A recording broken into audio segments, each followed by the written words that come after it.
प्रिय विद्यार्थियों, नमस्कार। मैं डॉक्टर बी आर शास्त्री, सह आचार्य संस्कृत, बाबू शोभाराम राजकीय कला महाविद्यालय अलवर,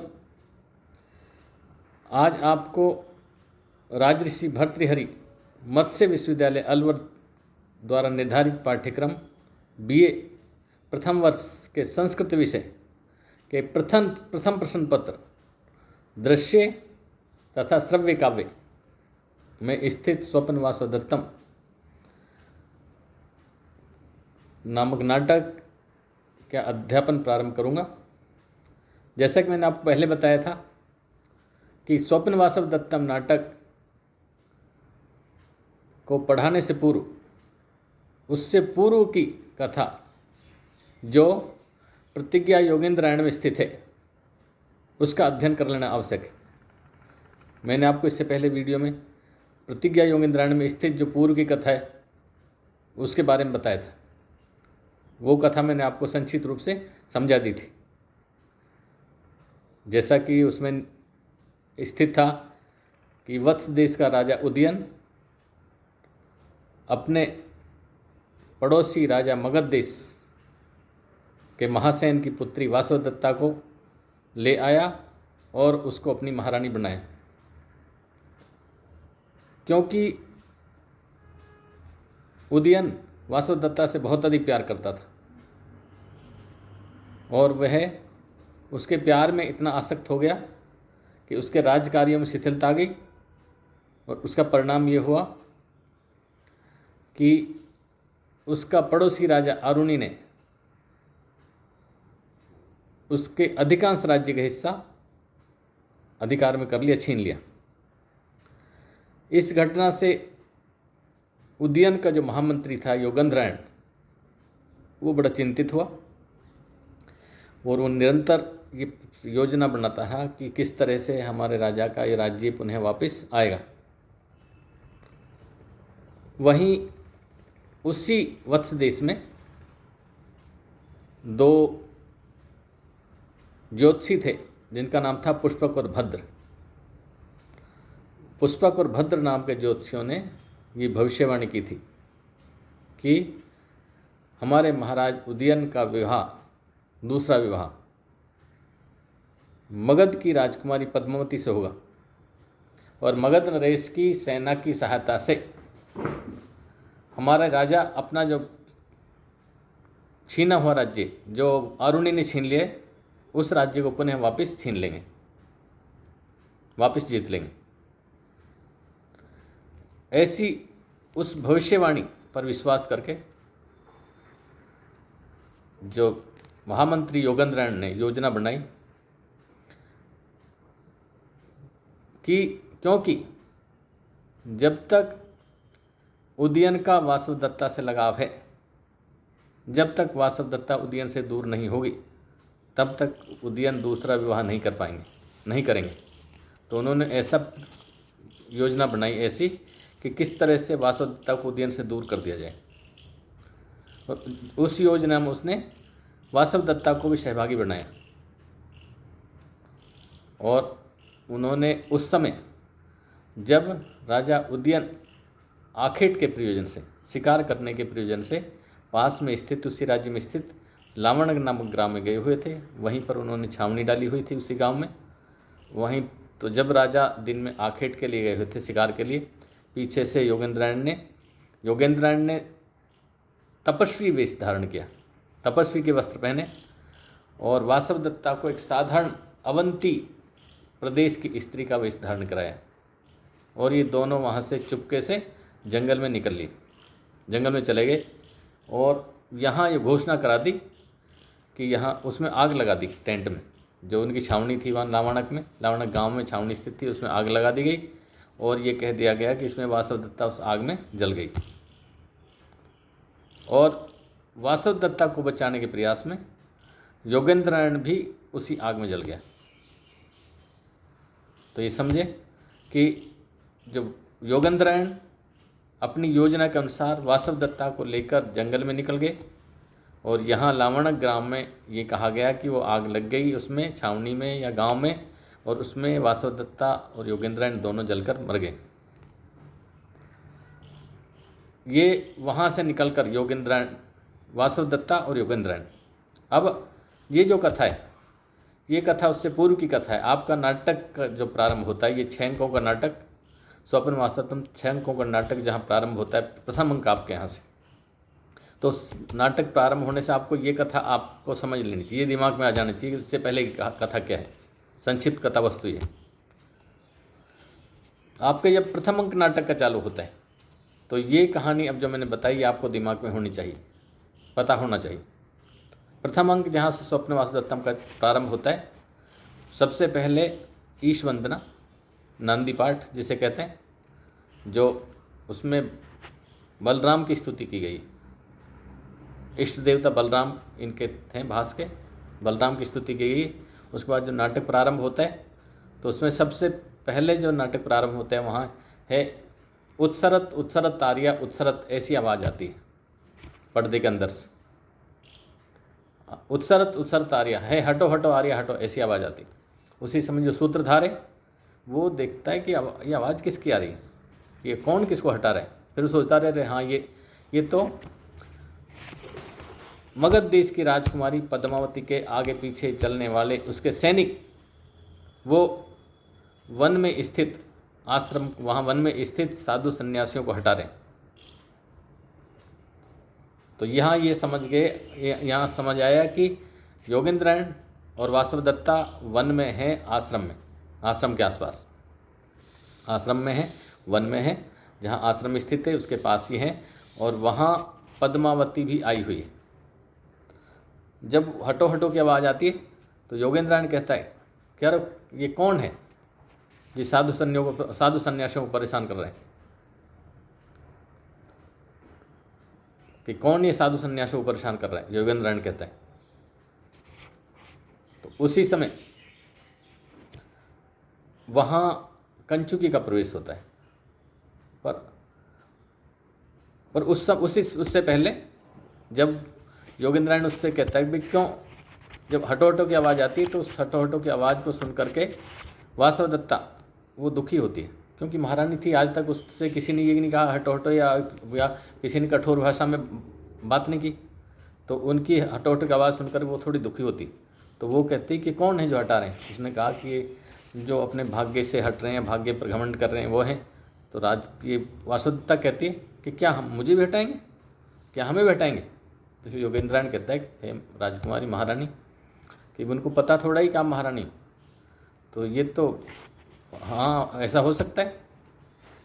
तो वो कहती है मुझे इससे बड़ा कष्ट हो रहा है इस आवाज़ को सुनकर। तो योगेंद्रायण कहता है कि है राजकुमारी, है महारानी, आप परेशान मत होइए, धैर्य रखिए, क्योंकि जीवन में सुख और दुख का क्रम चलता रहता है। पहले आप भी ऐसे ही चला करती थी, जैसे सामने राजकुमारी चल रही, ये जिसके आगे पीछे सैनिक है। और जब आपका पति उन्हें वत्स देश को जीत लेगा, तो फिर आप ऐसी तरह राजसी ठाट बाट से चला करोगे। तब वो कंचुकी आता है, कंचुकी प्रवेश करता है। कंचुकी उनसे कहता है कि अरे इन साधु सन्यासियों क्यों हटा रहे हो, ये आश्रम की परेशानियों को छोड़ करके यहाँ रह रहे हैं, इनसे बहुत सभ्य भाषा में बात करनी चाहिए, इनका सम्मान करना चाहिए, इसलिए इनसे ऐसी बात हटो हटो मत करो, असभ्यता से बात मत करो।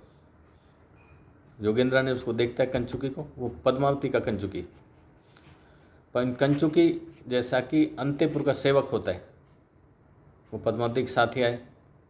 कंचुकी को देख करके योगेंद्र ने सोचता है कि ये तो आदमी ठीक लगा, कि इसने इनको मना कर दिया, चलो इसके पास चलता हूँ।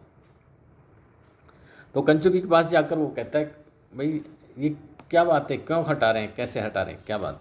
तब कंचुक कहता है कि ऐसा है, वो हमारे महाराज दर्शक की बहन पद्मावती अभी आश्रम में स्थित अपनी माँ के पास मिलने आई है, और यह मिलकर फिर चली जाएगी, लेकिन आप लोग परेशान नहीं हो। ये ध्यान दें कि हमारी राजकुमारी पद्मावती के आने से आप लोगों को कोई व्यवधान नहीं होगा, आप निश्चिंत रहें।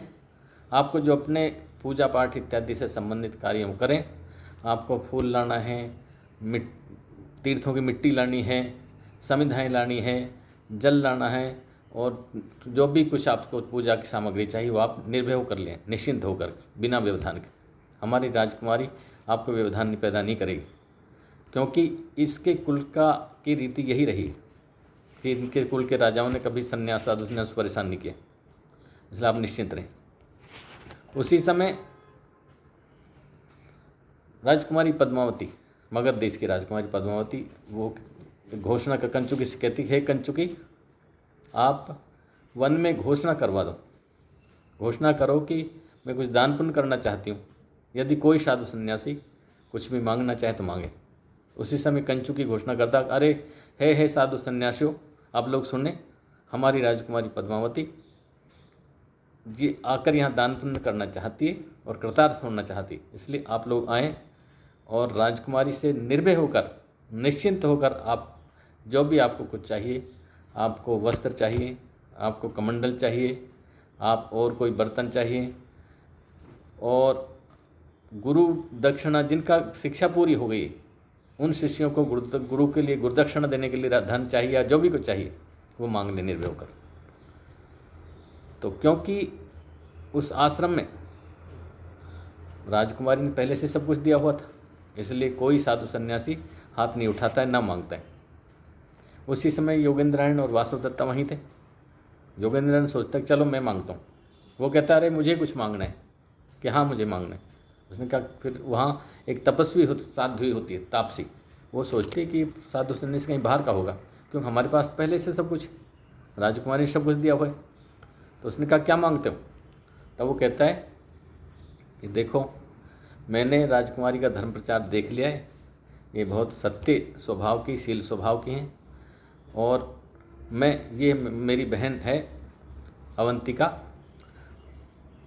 इसका पति परदेश गया हुआ है, मैं कुछ दिन के लिए राजकुमारी के पास इसको उसके धरोहर के रूप में रखना चाहता हूँ, राजकुमारी के संरक्षण में। तब कंचुकी कहता है क्या, कि इसको हमारे पास धरोहर? तो उसने कहा नहीं, ऐसा तो संभव नहीं कि किसी व्यक्ति को धरोहर के रूप में कैसे रखा जाए। आप और कुछ मांग लो, आपको पैसे मांगने मांग लो, वस्त्र चाहिए वो मांग लो, और प्राण भी चाहिए तो दे देंगे, लेकिन किसी व्यक्ति को धरोहर कैसे रखें, व्यक्ति को कहाँ संभालेंगे। लेकिन तभी राजकुमारी कहती कि नहीं, जब हमने कह दिया तो ठीक है, स्वीकार कर लो। वो कहता है अरे सुनो तपस्वी, आपकी बहन को रखना राजकुमारी ने स्वीकार कर लिया है।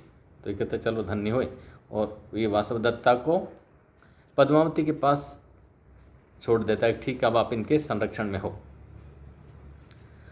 उसी समय फिर ये आश्रम में बैठते हैं, वहाँ तापसी वहाँ है ही। उस समय एक वहाँ ब्रह्मचारी आता है, एक ब्रह्मचारी वहाँ आता है आश्रम में, आश्रम के पास। वो कहता है बहुत धूप हो गई, दोपहर हो गई, कड़ी धूप है, परेशान भी हो गया हूँ, थक गया हूँ और प्यास भी है, चलो कहीं जल मिल जाए और कुछ विश्राम हो जाए। वो आश्रम में देखता है, आश्रम की ओर देखता है तो वहाँ अंदर से जो योगेंद्रायण और तापसी बैठे, तो उनका कहा आ जाओ है ब्रह्मचारी, आप आ जाओ, आश्रम तो सभी के लिए खुले होते हैं। वो ब्रह्मचारी वहाँ चला जाता है। उसके बाद पहले उससे कहते हैं कि आप अतिथि सत्कार ग्रहण करें, जल पिएँ। वो जल पीता है, तृप्त होता है। उसके बाद उससे पूछते हैं कि आप कहाँ से आ रहे हैं? तो वो ब्रह्मचारी कहता है कि मैं तो लावणक नामक ग्राम से आ रहा हूँ, कि वहाँ क्या करते थे कि वहाँ वेदों का अध्ययन कर रहा था। तो फिर क्या आपकी शिक्षा पूरी हो गई? वो कहते हैं कि नहीं, शिक्षा तो पूरी नहीं हुई, लेकिन वहाँ एक दुर्घटना हो गई, उससे दुखी होकर मैं छोड़ आया। वो पूछते क्या दुर्घटना हो गई? कि वहाँ उदयन नाम का राजा था, जो अपनी पत्नी वासवदत्ता से बहुत प्यार करता था, और वो वहाँ छावनी डाली हुई थी लावण ग्राम में, वहाँ उसमें आग लग गई और उसमें वासवदत्ता जल गई, और उसको बचाने के प्रयास में उसका मंत्री था, महामंत्री योगेंद्रायण, वो भी जल गया। तो ये कहते हैं अरे ये तो बहुत बुरा हुआ, ये तो अच्छा नहीं हुआ। तो अब क्या स्थिति है राजा की? वो कहते हैं वो राजा वासवदत्ता को याद करके बार बार बेहोश होता है, फिर होश में आता है, फिर याद कर फिर बेहोश हो जाता है। तो बहुत राजा की स्थिति बहुत ख़राब है, बहुत। तो ये पूछते हैं कि अब उसको संभाल कौन रहा है, उसकी देखरेख कौन कर रहा है? तो वो ब्रह्मचारी कहता है कि एक रुमण्यमान नाम का मंत्री है, रुमण्यमान नाम का मंत्री उसकी देखभाल कर रहा है, वो उसका पूरा साथ दे रहा है। राजा खाना नहीं खाता, वो भी नहीं खाता, राजा नहीं सोता तो वो भी नहीं सोता, तो पूरा साथ दे रहा है। सोचते हैं चलो ठीक है, रुमण्यमान अच्छा उसका उसमें है देख रेख में। तो अब क्या स्थिति राजा की? तो वो कहता है ब्रह्मचारी कि अब तो उसको वहाँ से ले गए, क्योंकि बार बार बेहोश हो रहा था, फिर होश में आता, फिर बेहोश, स्थिति खराब थी। तब वो कहते चलो ठीक है कि ठीक है मैं भी अब चलता हूँ। पर जब उसने बताया उदयन के बारे में कि उदयन बार बार बेहोश हो रहा है, वासवदत्ता के लिए इतना परेशान है, बहुत बेचैन है, दुखी है, उनके विरह में डूबा हुआ है, इसको सुन करके जो पद्मावती थी वहाँ राजकुमारी, मगध देश की राजकुमारी पद्मावती, उसके दिल में प्यार का अंकुर जन्म ले लेता है उसके प्रति, उदयन के प्रति। वो सोचती है कि जब ऐसा आज के ज़माने में ऐसा व्यक्ति जो पत्नी के मन, और राजाओं के लिए तो कोई कमी नहीं, पत्नी एक चलेगी दूसरी आ जाएगी, तो लेकिन वो अपनी पत्नी से इतना प्यार करता है, फिर उसके मरने के बाद भी वो इतना लगाव है कि बार बार बेहोश हो रहा है, उसी की याद में डूबा हुआ है। तो ऐसा तो बहुत अच्छा व्यक्ति है, क्यों ना ऐसे व्यक्ति के तो उसके प्रति उसको लगाव हो जाता है वहाँ से। तब ब्रह्मचारी कहता है ठीक है मैं चलता हूँ। तो ब्रह्मचारी ठीक है आप चलें, चला जाता है। और योगेंद्रायण कहता है कि ठीक है आप इनके पास रहो, मैं भी आगे चलता हूँ। योगेंद्रायण भी चला जाता है। इधर वो तापसी वो कहते हैं कि कंचुकी कहता है कि वह जब यहाँ संध्या काल होने वाला है, क्योंकि मुनिजन अपने संध्याकालीन कार्यों में लग गए, उन्होंने अपने जो हैं हवन इत्यादि जब प्रारंभ कर दिए, कुछ मुनिजन स्नान करने चले गए हैं, धुआं चारों तरफ उठने लगा है, इसलिए अपन भी अंदर चलें। और वो अंदर उसमें आश्रम की कुटिया है उसमें अंदर चले जाते हैं।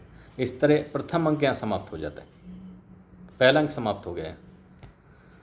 तो पहला अंक बहुत ही मुख्य अंक है, ये सबसे बड़ा अंक है। इसमें से कम एक तो श्लोक की व्याख्या निश्चित आएगी, क्योंकि आपको 2 श्लोक की व्याख्या करनी, व्याख्या 2 आएंगी, उसमें से एक व्याख्या तो होगी, प्रथम अंक निश्चित आएगी। और कम से कम एक छोटा प्रश्न आएगा, 2 प्रश्न भी छोटे आ सकते हैं। तो ये बहुत मुख्य है, इसलिए पहले अंक को अच्छी तरह से आप याद कर लें, क्योंकि एक श्लोक तो निश्चित आना है, 1 या 2 प्रश्न छोटे निश्चित आने, और उसमें बड़े प्रश्न में भी इसकी बहुत भूमिका रहेगी प्रथम अंक। छोटे प्रश्न बहुत छोटे, जैसे कि भास ने नांदी पाठ में किसकी स्तुति की है, तो आपको केवल लिखना है बलराम की। भविष्यवाणी करने वाले कौन से ज्योतिषियों के नाम क्या थे, आपको करना है पुष्पक, भद्र, बस 2 ही नाम लिखने। संभसक किसका नाम था, कि पद्मावती के सैनिक का। पद्मावती कहाँ की राजकुमारी थी, मगध देश की। वासवदत्ता कहाँ की राजकुमारी थी, अवंतिका की। तो ये छोटे छोटे प्रश्न जो उसमें अंक आपको 2 सटीक अंक रहते हैं, 2 पूरे के पूरे अंक मिलते हैं। तो आपको अच्छी तरह से पढ़ना है इस चीज़ को, और श्लोक भी इसमें से अच्छी तरह तैयार करने। आज ये प्रथम अंक, उसके बाद कल दूसरे अंक की कथा वस्तु बताएंगे, दूसरा अंक तीसरा अंक सारी संक्षिप्त कथा वस्तु बताकर फिर श्लोकों का अध्यापन चालू करेंगे। बहुत बहुत धन्यवाद।